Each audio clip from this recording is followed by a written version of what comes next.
spark. Dive deep inside the mind. The truth's untold, we will find. Kentucky talks loud and clear. All right, we're live. I've got Mark coming in here, and we are live on Kentucky Talks. Mark, welcome aboard. I'm glad to be here, Steve. Hey, how you been? I'm busier than a one-armed monkey in a crab scratching contest. Have you ever been to one of those? I've never been to one of those, but that's pretty good. It's pretty itchy. Yeah.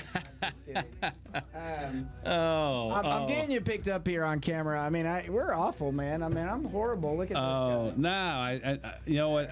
It's funny because just as I was we were getting ready to go on live, I looked up and the camera was off to my right a little bit. And I was like, "Oh, that's not on me." It is on you. You're in there now. I got you zoomed in. Everybody can see you. Mostly they can hear us. Hey, you know that's probably the more important part. Anyway, I don't think you need to see me. No, so we're a little off this week, and I'm so glad you could come in and we get this done. We'll rebroadcast it to come out on Friday as well on our regular scheduled time. But to get it out and on today, I thought it was good because I'm leaving town tomorrow. I've got to go down to San Antonio, Texas. San Antonio. I haven't been there in probably 25 years. Well, we're in our second annual conference meeting for an association that I've helped head up. Believe it or not, the one of the organizations that does a great service to the Army. It's called United States Army Recruiting Command, and they've never had their own organizational structure. Like, you know, the armor, they've got an armor corps, right? And while I get recruiting belongs to the AG Association, truly, they've never been a part of the AG. They've never really been treated that way, I guess you'd say. And they're restructuring, but the art and science of going out, meeting people, talking to them, and doing it day in and day out to convince them, a young man or woman, to join the Army is an intense thing in itself. Yeah, you did that. How long did you do that while you were in the Army? So usually it's like drill sergeant duty. You get volunteered or voluntold. Right. So I came down. I put in my packet to go, and I wanted to do drill sergeant, so I volunteered. Well, I was at Fort Irwin, California, and I wanted to leave Fort Irwin, but I mean, I had already been there like 5 years. Yeah. And you're in the middle. That's an eternity in the Army. You're in the middle of the desert, and I mean, I went from specialist E4 to staff sergeant there in a short amount of time. Now, I will be thankful that I did reenlist. Part of my reason for being there that long is because I did reenlist while I was out there, and they were helping pay for my college. So I took a 6-month hiatus to go to college to stay in the regiment because they were having a hard time getting people to stay there. And but that's a good deal. I mean, that's one reason. And we're not here to recruit people into the Army or anything tonight. But I'll do it all day long. There's I know you will. But, I mean, that's not the purpose of the podcast. No, but that's an interesting point. Is that you know, a lot of people go in. There's a lot of reasons to go into the military in any branch. Some people go in because, you know, right now maybe they get in a little trouble or something, and it's like, you know, the judge says that's absolutely not possible. It's not possible. It's unlawful to order somebody to join the Army. No. You don't have to order them. But if the judge said go to jail, I physically could not put you in the Army. Is that today, or was that something that happened? Still happened. They've tried to do it for years, since 1973. Yeah.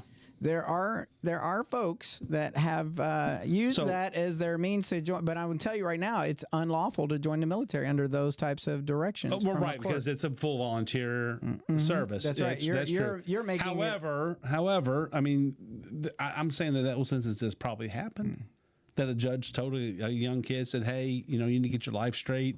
And if you join the military, we'll commute this sentence or what have you. Or if that was said in a court of law, I lawfully cannot put somebody in the Army. If I was a recruiter. If it was. Right, I got you. If you were facing, because you still have you know how many people have told me that story, though? But it still says, even if it says, we ask the question, have you ever been arrested, cited, charged, held, detained in any way by any law enforcement agency whether you were a juvenile or convicted as an adult, regardless if they told you that it would be stricken from the record or expunged. And you memorize that statement, and you memorize it purposely because it's an unlawful entry into the military service, because you have to do a background investigation. You're serving in the government. So whether you end up with a secret, a top secret, or whatever type of clearance, you still have a moral evaluation about yourself, and your past is all on the table. It's so odd though that you say that, and this is no way near where I was going with this. But I'm glad it's kind of an interesting little topic, because that's something you've heard people say for years and years. One of my bosses used to Wasn't for the Army, I'd be in trouble. Yeah. Well, not just that. I mean, he physically, he actually said that, hey, I was in Arizona, I'd gotten in some trouble, and it was one of those things where it's like I go or I end up in jail. Yep. And it was like, now, if it worked out in this way, if you showed up to court and said, "Sir, I've signed up to serve in the Army. I know I made a mistake." Blah, blah, now that blah. might be, maybe that's the way it actually goes down, because if I'm found guilty of this, I will not be able to serve our country, blah blah blah, and then they expunge it or whatever, and say they dismiss it. But if I see you back here and you don't ship out the basic training, blah blah blah, I'm gonna open this case back up. That's probably the case, because your lawyer might say, hey, if you go in the military, I can probably get you off of this. Even that's a sketchy but zone. It's still voluntary at that point. It is still voluntary. It's still voluntary. If you come up with that makes sense. Yep. That makes much more sense. Yeah. Now, so the association. Excuse me, I'm going to adjust my mic. That's all right. So we put together, myself and several other former soldiers, and many soldiers are involved in putting this together. And so we're all having our annual conference. And so all of this has been happening in the behind the scenes, but it's a business trip. I'm looking forward to it. We've got a lot of folks involved. We got some great sponsors that are part of it. And stuff. So, and it's long overdue. If the Armor Association has an armor, the Armor Division has an Armor Association, and the Infantry has an Infantry Association, then why cannot recruiting? You know what I mean? It would make sense, because then, there's a lot of things that come out of that. One, it helps promote, if you have that type of association and those type of, people getting together after the fact.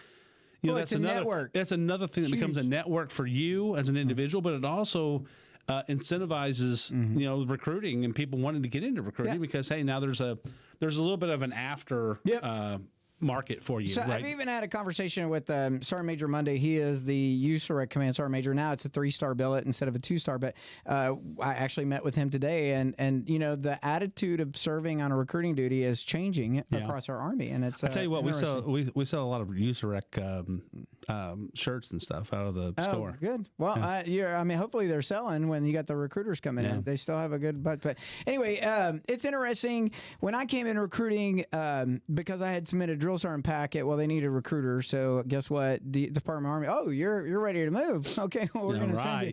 We got a place for you. I did, and I started in Lavelle, Maryland, and the Twin Towers happened a couple of years later, and then,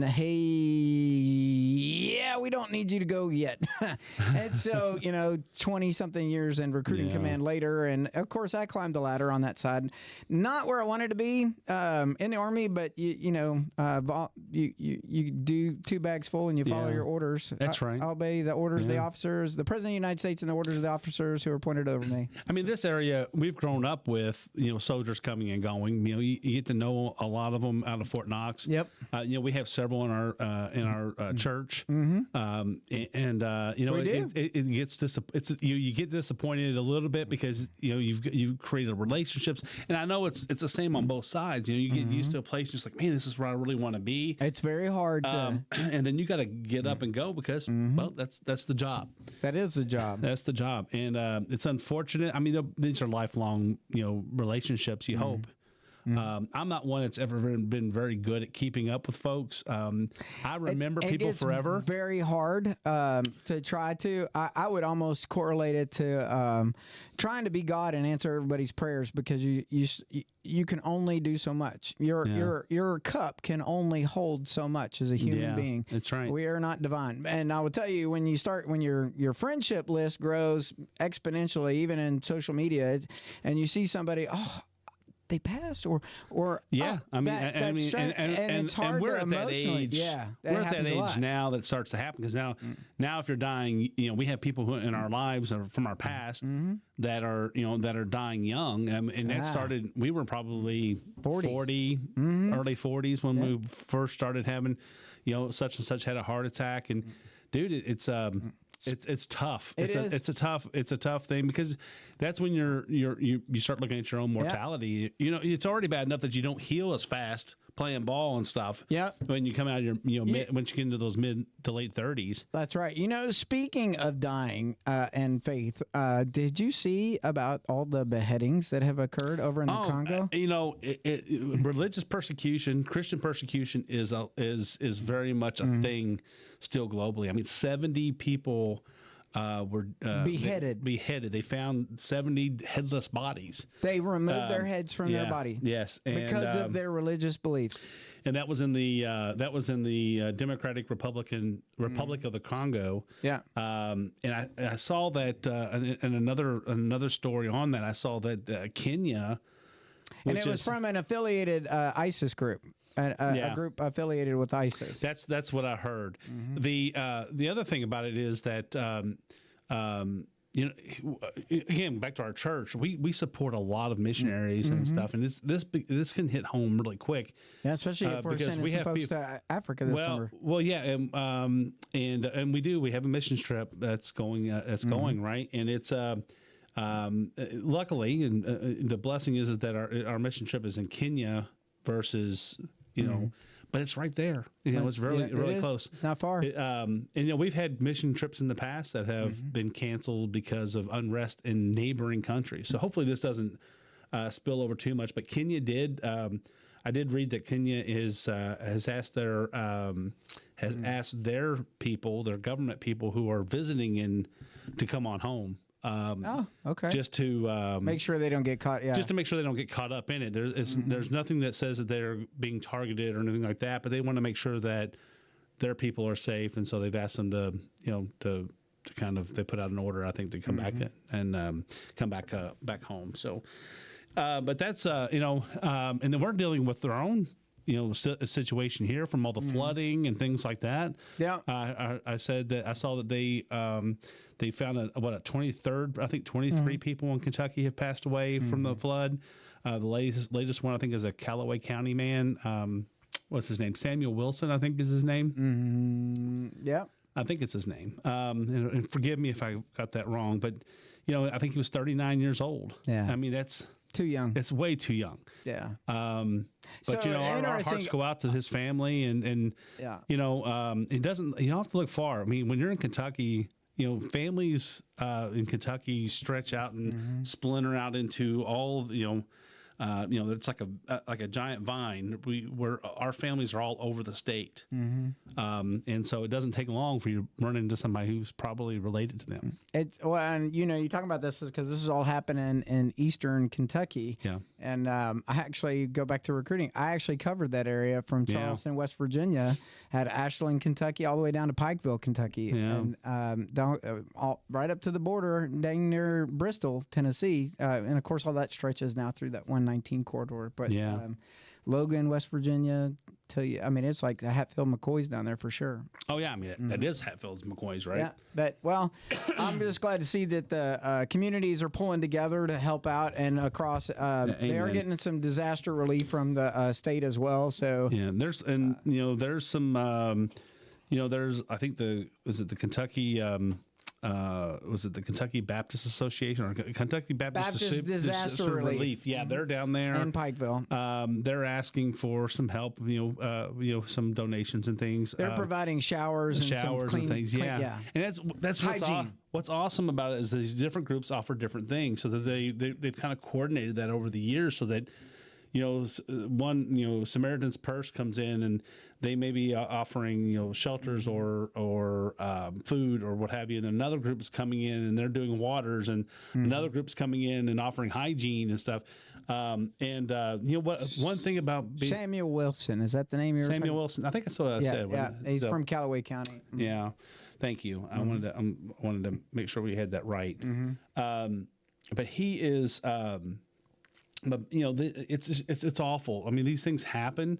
When you get a lot of water in a short period of time in the hills, it just this has happened.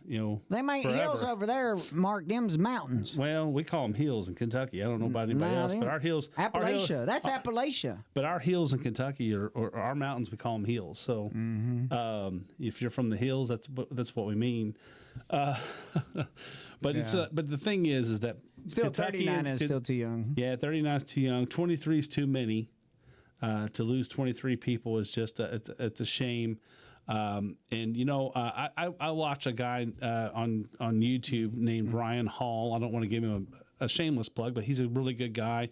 He's from that area. He's from Eastern Kentucky, and he has his own weather channel on called Ryan Hall, y'all. Yeah. And Ryan Hall, y'all. Yeah, and he and they actually have their own. They actually have their own 501c3 where when there's a disaster like that, these guys are part of a storm chasing group and stuff. So they are gathering the stuff. They know how to get in and out of these small towns because they're constantly driving through them, chasing storms. And when a storm hits, they can quickly go on their channels. They get donations right in, and they're buying that first. They're trying to buy that first level of support, getting people, getting people food and water, right, and things like that. Try to get them, try to get them stabilized. Yeah, and they do a really good job. So I recommend, if anybody's out there, I do recommend his channel. And it's good. He'll go live weather reports. He does weather reports about 2 or 3 a week. He'll update everything, but he'll update it as soon as there's something new. So. But hey, Kentucky Senate, they're looking at unanimously passed a resolution sponsored by Senator Adams about a mandate for reformulated gasoline in Jefferson and surrounding counties. So in Jefferson County, I remember, this happened in the late 80s, I think it was. And the big thing was going to reformulated gas. Well, gasoline in Kentucky at the time was fairly inexpensive. A lot of our gas came from, I think, over in Ashland, in the Ashland Oil Company over there, which is, I think, owned by, Shell? Mobil or Marathon owns it, I think. Well, we saw the Shell sign on the side of the tank, so I don't know. I don't know. I think it was... Here, I'll Google it. Depends. Keep going. But I think originally Marathon or somebody bought them. But anyway, it's one of those guys. One of the others gobbled them up. But then around that time, Louisville, there was a report that came out that said Louisville had... high pollution, and any city with certain readings, they had to put in this reformulated gasoline, which was supposed to be better for the environment. And so now it's kind of been long past that we haven't had that kind of a reading. Ashland Oil / Marathon. It's a Marathon, okay. And so so now they're looking at, okay. But you know that keeps Louisville's gasoline prices 20 cents or more higher than the surrounding areas. So people in Louisville spend 20 cents more per gallon on gasoline today because they have to buy reformulated gas. And there's really, environmentally right now, there's probably not a reason for it because a lot of the pollution that was occurring wasn't, we've got better cars, we've got better technology in our factories. And so buying the gasoline is, buying RFG gas is probably outdated at this point. Or more expensive to create that gas than it is for your car to burn it off. Yeah, and it's like, so now you have to look at it from the point of view of, hey, can we get rid of it and save a little bit of money in people's pockets? So I think that's what the Senate's doing. I don't have all the information on it, but I'm all for it. Technically, down here in Brandenburg, we don't have to have RFG. But our prices are about 20 cents higher than Elizabethtown. So, and then Louisville's about 20 cents higher than us. So between the two, Louisville's really about 40 cents higher than Elizabethtown is. So my dad still comes down here and buys gas from Louisville. So talk to me about the school reflection discussion that they have in there as well, that they were working on. I'm sorry. They said the Senate passed a bill 19, which would require all schools to have a moment of silence or reflection at the start of each school day. The vote was 31-6, and the bill now heads to the House. Yeah. So what's your take on that? I think that it's a good idea. I mean, this is a step into bringing back prayer into schools, Sure. and I'm all for that. I'm not necessarily for forced prayer. Like I'm not asking. Just give me my moment. I'm not asking for my pastor to come into my classroom and force everybody to pray to pray as a Baptist or a Catholic or what have you. But to give everybody the opportunity, just to remember, reflect. It can't be a bad thing. No, I don't disagree about that at all. I think that it gives everybody an opportunity. I wish they would all say the pledge. I think everybody should say the pledge. You shouldn't be in a public school and not say the Pledge of Allegiance. So it's a mandatory requirement to be a citizen.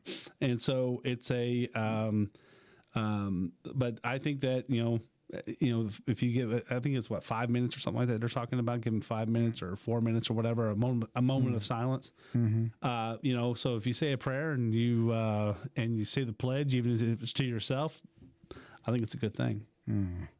Why do you think they don't do the Pledge of Allegiance in some schools? I think that it's become such a. I think it's because they've allowed and misinformed the public on what on your patriotic obligation. Yeah, is to your nation. I don't have a patriotic obligation, but I should want to be patriotic, right? I don't feel like I have an obligation. I think that it's something that we should have. That should it's in our heart that we want to support our president, our government, our troops. We want to stand up for those who came before us. There's a lot. I mean, there's so many people who have died trying to just keep this country from falling into the wrong hands. The further you get away from saying your Pledge of Allegiance to the flag, the further you get away from understanding the political construct of our nation and how we got there. Civics class has got to exist, and they don't do a good enough job. I mean, I don't think technically I even had a civics class per se. I had social studies and history classes. Where I learned a lot about civics, and civics was like maybe a couple of chapters in U.S. history, which is fine. I mean, that's okay. I can take a semester of civics. That's fine. It's definitely better than nothing. But I learned civics in that way. But they used to have civics classes and stuff, and there's a lot of schools that don't have them anymore, and it's a shame because. How else are you going to learn how the government's supposed to work? And that's why you have so much misinformation about, and I don't want to go down this trail today, but think about the separations of power, and people are so confused about what that really means. What people have forgotten, or what maybe they never learned it, was that in the separations of power, you have three branches of government. You have the Senate and the House of Representatives. You have the presidency, and then you have the judiciary. The Senate and the House, as the legislature, they are supposed to make law, right? They're supposed to within the confines of within the confines of the Constitution, they make law. So the Constitution tells them what limits are on their power, and then they make laws that fall within those limits. Then they're done. They goes over to the president. The president runs the executive branch, and he's supposed to execute those laws within. I can't remember the exact words. It's with great care or something like that. And so, which means that you're supposed to do it. You execute the laws, right? But if there's something. If there's something that you find that's shouldn't be, or maybe it's maybe it's something that's morally wrong or something like that, he has an opportunity not to execute that exactly. But then the judiciary is supposed to then interpret whether or not the law falls within the confines of the Constitution. They had the power to do so, and that if it doesn't, then they have to explain why it doesn't. and send it back to either the Congress or they basically say this law is nullified. Or federal court, yeah. Exactly. So, but here's the kicker: for 100 years or more, the United States Congress, the House and the Senate, have been becoming more and more vague about the laws they make. See, people say that the Congress has the power of the purse, right? So they say that what that means is they can tell you how much you can spend on something, right? They're telling the president that he can only spend monies that have been allocated based on what they have put in here. They become more and more vague. They just start putting it in buckets. And they say, okay, this bucket has $50 billion in it. This bucket has $100 billion in it. There's colors of money. $850 billion for the $850 billion for the military, right? Or $950 billion, whatever the number is. And so when they do that, Congress, if they don't specifically line item what that money is earmarked for, if they just say this money is for this, for USAID, for instance, to go spend, they have no say about what is spent on. You don't know say. You know who has to say? The president. They thought that they had this thing where they controlled the bureaucracy, but the bureaucracy is controlled by the executive branch. The executive branch is the bureaucracy. So therefore, if Congress wants to have more control over what is spent on where, they have to specifically spell it out in the law. Otherwise, it's left up to the executive branch to figure that out. And that's what allows DOJ to go in and do these things. They're going to have a rude awakening. They're going to find out that the president cannot be hampered by. I believe they're going to find out that the United States can't be, or the president can't be hampered by the courts or by. By the courts or by the Congress, unless the Congress specifically says something in the law. So let me ask you a question. Do you think that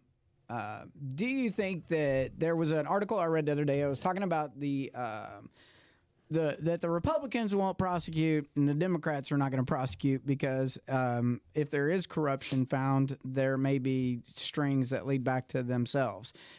It was a discussion point on the internet going out, and there's a lot of folks that, well, okay, we're on the accountability train. Okay, so the only way you can really hold somebody to account if there was wrongdoing is to have hearings over it and all that other stuff. Do you think that they'll go to those limits? Well, hearings don't do anything. No, I hearings know that. have never done anything.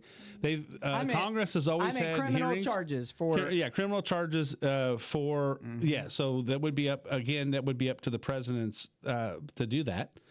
The DOJ is a member of the bureaucracy. It's a member of the executive branch. So that department is part of the executive branch. So then the president's people are in charge of it, and they make the decision on whether or not to prosecute people. And now, to me, I'm not so much worried about people going to jail over these things, but I need it to stop. Yeah. First of all, let's stop. So I think that's why I agree with even putting up with a little bit of pain as a citizen to make sure that stop. And I think that's what really scared so many people in both Republican and Democrats when Donald Trump became president in 2016, because they realized, or in 2017 is when he actually became president, they realized they don't have anything that they can hold him to. He wasn't part of all of that. And so he didn't come up through Congress, so he probably doesn't have a lot of baggage there. And so he's not really beholden to any of those groups. And so therefore it scared them, because now they're like, oh, if he gets in there and finds out, what's he going to say? Because we can't control what he says. That's for sure. Yeah. Because he says a lot. No, every day. Does. Every day. He's a reinforcing stater. That's what I say. He just says it over and over enough to reinforce that that's where we're going and what we're doing. And I'm going to say tonight, he's iterative. Yeah, he's iterative. I mean, it's refreshing and scary all at the same time. Yeah, it is. It's refreshing to hear the truth, to hear what's going on. I mean, you can't get much more transparent than hey, let's talk about this right here, right now. So there's only 4 things that I'm tracking up front that have a block on some of his executive. One is the ending birthright citizenship. There's a discussion there. Well, it's blocked right now by a judge. Ending government DEI efforts is partially temporarily blocked. The birthright is temporarily blocked. It's not done. It's still got arguments. Federal support. That one will end up in the Supreme Court for sure. They're all going to end up in the Supreme Court. The other one, ending federal support for gender affirming care, that's temporarily blocked. And suspending asylum, immigrants' rights or advocates, temporarily blocked. So the other ones that are ongoing are like the National Treasury Employees Union, PEER, ongoing, the nonprofit group. Yeah, a lot of those have been shot down at one level or another because This is as of today. It's still ongoing. Yeah, because they're moving to another level or what have you. It's the same thing on both sides. Yeah. Just about every one of these things are going to end up in the Supreme Court. It sounds like they're all wiping. It's going to be problems. It's going to be a problem because it's not. This is not a constitutional crisis. No, the Constitution is very clear. Nope. I think, and people are going to find out that the constitutional crisis has been going on for about 120 or more years. Yeah, I think there's a lot of people that are trying to wipe their butt with wet toilet paper. Mark, I just think it's going to get messy. Yeah, it's going to get messy. It's definitely it is, but man, we have to do it. This is what everybody hey, I was a Marco Rubio guy in 2016. I was a Rubio guy. Okay. Donald Trump became the nomination. I'm on the Trump train, man. That's it. That's he's the guy. So now you look back at it and it's like, okay, the thing is, sure, we don't like, there's things we don't like to just hear because, well, heck, we've never heard that from our president really before.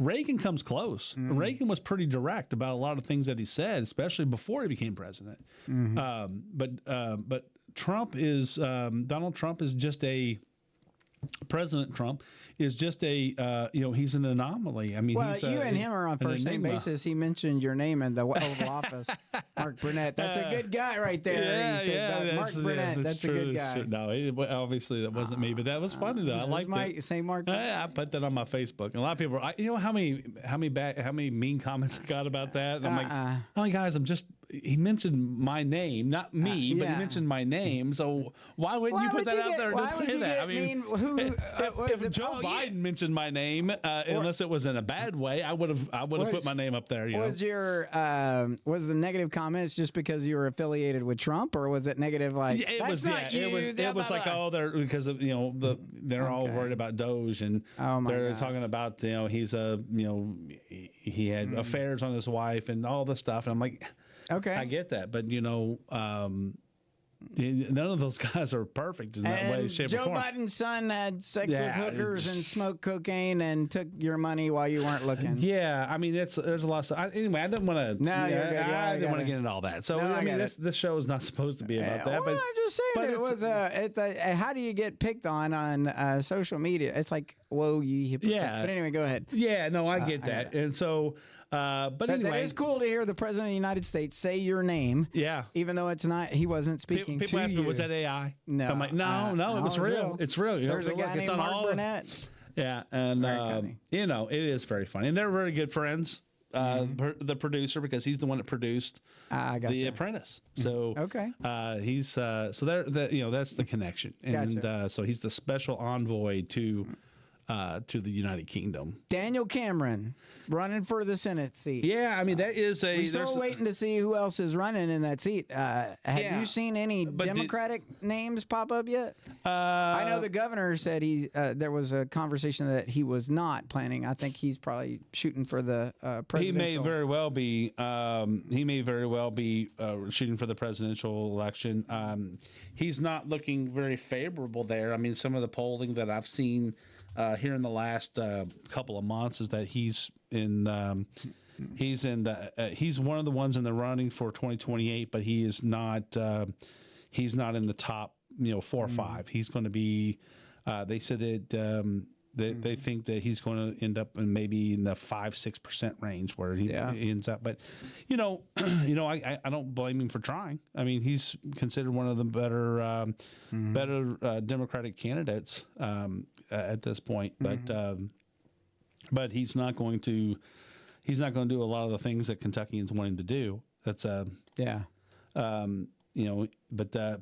he is running. But he also had some criticism of Mitch McConnell to try to kind of separate himself from Mitch McConnell a little bit. And so he had he opposed, he showed up, he's basically aligning himself behind Trump, who Donald Trump has endorsed Daniel Cameron back in when he ran for governor. So there's a lot of good there. I mean, at one time, I believe Daniel Cameron was on one of the short lists for judge. Oh yeah, Senate, Supreme Court. Yeah. So you could see, you could also see that in his future, maybe if there's an opening. But it's I think it's, I don't know. I mean, I know Daniel a little bit, and he's from over here in Radcliffe, Hardin County, and I think that he's a great man. He's got a great family. I think he did a great job as the Do you see Attorney General. Pamela Stevenson has got potential. She started raising money for her Senate bid. That's what I heard. So Andy Barr is still on the list from the Republican side. Nate Morris is also name in the hat. I don't know Nate very well. I haven't heard a whole lot about him. He's a businessman. Andy Barr obviously is the U.S. representative from the Lexington area. Now that's going to be if he runs for the Senate, Andy Barr, he won't be able to run for the U.S. representative again. No, because you can't be on more than one ballot. You can't be on the same ballot more than once in Kentucky. So he would have to deal with that. That would cause him to have to choose. Now they've got that situation going on down in Florida right now, where they're the one representative is running for the Senate seat, and he will still remain in his seat because it's in an off-year election. Well, he can because it's an off-year. Yeah. So if there was a special election, but that's a great example of how it can work. So if Mitch McConnell, would have retired, and we were forced to do a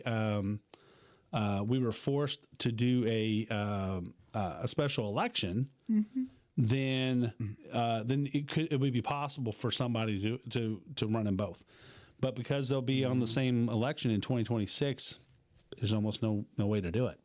Yeah. So that particular reason is why we had a caucus in 2016 instead of a primary, because that was the only way for Rand Paul to run for both president and in his Senate seat. So he was on the caucus for president, and he was in the primary for the Senate seat.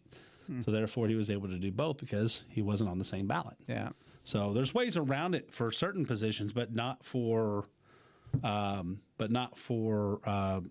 I don't think there's any way to do it for Senate and House. I think you had to choose one or the other. Did you see the thing about the Kentucky Public Service Commission and cybersecurity? Yeah, they are. Yeah, they're asking about they're asking everybody to be asking the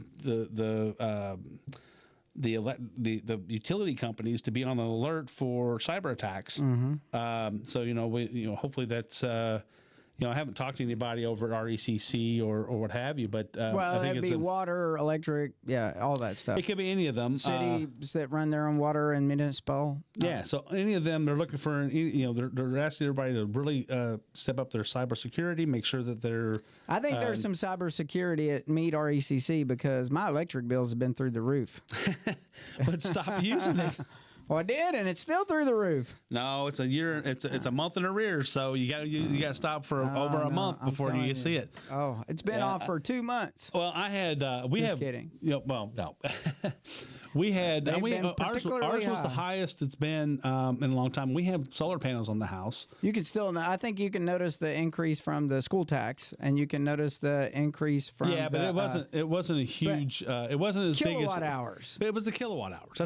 That's what makes that's what drives your bill. Yeah. And I'll be glad to bring mine on and show you. But it's a when you look at it, it's really about the usage. I'll tell you exactly what happened. We had several days of snow. That snow covered my solar panels. My solar panels didn't get cleared off for over a week, and so there's no sunlight hitting my solar panels. So guess what? I'm burning electricity from the grid. Mine is schools were closed, and my kids were in the house for longer than they were supposed to be. That's another part. Lights were on, electric's running. Everybody, go over the thermostat and it kicks it up. That's cold. Nope. Sure. Go put a sweatshirt on. That's what I've been doing anyway. But anyway, people, we do be careful. I mean, even whether you're a utility or at home or whatever, you need to be cautious of. You need to keep up your cyber security. Be on the lookout for people who are, just don't click on links and emails if you don't know who they're from and you're not expecting them. Yeah, that's the number one thing you can say. If you don't click on a link, then you're most likely going to be safe. No. You're not I know that you are not a Louisville fan. I am not a Louisville fan. Are you a UK Louisville fan? did, but they I wore blue today because Kentucky plays tonight at 9:00. Okay. They'll be on the SEC network. Think we're going to have some Final Four action this year? I don't know. I mean, Kentucky is struggling a little bit. I mean, they started out really good. I'll tell you what, you don't want to be a top 15 team and play Kentucky because they've got probably more top 15 wins than anybody else. But then they've lost bad games at home. Now, but here's the problem with Kentucky.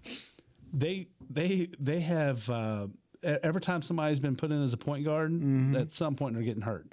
Yeah. And so Lamont Butler is their number one point guard. He's had a shoulder injury for the last several weeks. Yeah. Kerr Kriisa was the backup. He broke his foot, and now he's been out for I don't know how long it's been since December. March. Yeah, it is. And so then Jackson Robinson, who was not a point guard, he's a shooting guard, but he was moved to point guard as the backup when Kerr Kriisa went down. Yeah, he gets a wrist injury, so he's been out for 3 or 4 games. And guess what? We lost. Those are the games that we lose when we have somebody down. And we come up against somebody that has a decent point guard or decent guards, we end up losing. And we end up, or we don't end up losing necessarily, but we end up struggling against those teams because it's hard to shut them down. I mean, it's more about the lack of defense at that point than it is anything else. But no, tonight it looks like the injury report shows that Jackson Robinson and Lamont Butler may be back. They were in practice, so they're expecting them either to be back. They may not be back tonight, but they're basically soon. So they could be on tonight, maybe later this week. Yeah. They're playing Oklahoma at Oklahoma. Saw that. And so that'll be at 9:00 tonight on the SEC network. But on the other side of the aisle, you have Louisville. Louisville played Virginia Tech last night, and I believe they won 71-66. It was a good game overall. I didn't get to watch the whole thing. I watched some highlights. Hepburn led Louisville with 15 points. Edwards and Scott each had 13. Hadley had 11 appointments and 8 points and 8 rebounds. Sorry, guys. Sometimes we look at these stats sheets and we read them a little bit, and you're like, oh, what is that? Oh, it's an abbreviation. What is that? No, but I mean, it was a good game. I think I'm excited for basketball season to pick up too on television. My kids are just now falling in love with basketball, so I'm encouraging that. It's good. They're at a good age, right? Yeah. So, my sons, I loved basketball. I was better at baseball, and my best sport was football. And so I didn't play much football, and I stopped playing football after my freshman year of high school. Regretted it. So my role with my kids was I tried coaching, and I'm not very good at coaching because I realized there's things that I do when I played ball, and I don't know how I knew that because it's something that was so natural to me because my dad played games with us, hand-eye coordination is huge in baseball. Yeah. In any sport really, but in baseball specifically, because you got to hit a ball that's moving at you 75, 80 mile an hour in Babe Ruth or what have you. And it might be, in the major leagues, it's 95, 100. And so it takes a lot of hand-eye coordination. And, we used to go out and we used to go out and just pick up rocks and toss them up and hit them with tobacco sticks. Tobacco sticks only about that big around. Yeah. So A little bit bigger than a broomstick. Yeah, it's actually square, but about that big. And so, and we'd pick them up and we'd hit them and hit them and hit them and hit them. And it's like, it teaches you to let that stick become an extension of your hand. And it's like, man, you don't know how people miss. Yeah. Because, so when my kids grew up, I didn't realize that was my practice. I had for baseball, I had a Johnny bench batter up and things like that. So that you're hitting a bigger ball, but it's like, making eye contact, hand-eye coordination. There you go. Just working on those things like that, speed drills and stuff like that. So, but anyway, that's a lot of information from the station right here at Kentucky Talks, Mark. I think I like this format. We'll have to do this. Expand it a little bit. I like just talking about the different things that's going on. Well, I definitely like the way the layout is, and be able to pull the information up quickly based on the conversation running. We'll have to talk about this after the show, but yeah, no, it's a great setup. Folks, hey, listen, thanks for tuning in to the Messenger Studios where we are producing the Kentucky Talks podcast. There will be a lot of stuff coming up, I guess, on the show and some things as we continue to grow this platform right here in your local Meade County. Mark? Hey, all I have to say is good night, everyone. Thank you all for joining us, and we'll see you on next week. Yes.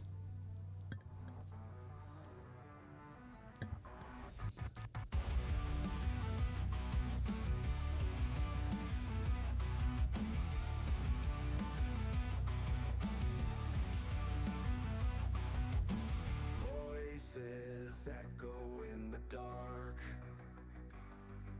Mark and Steve ignite the spark. Dive deep inside the mind. Truths untold, we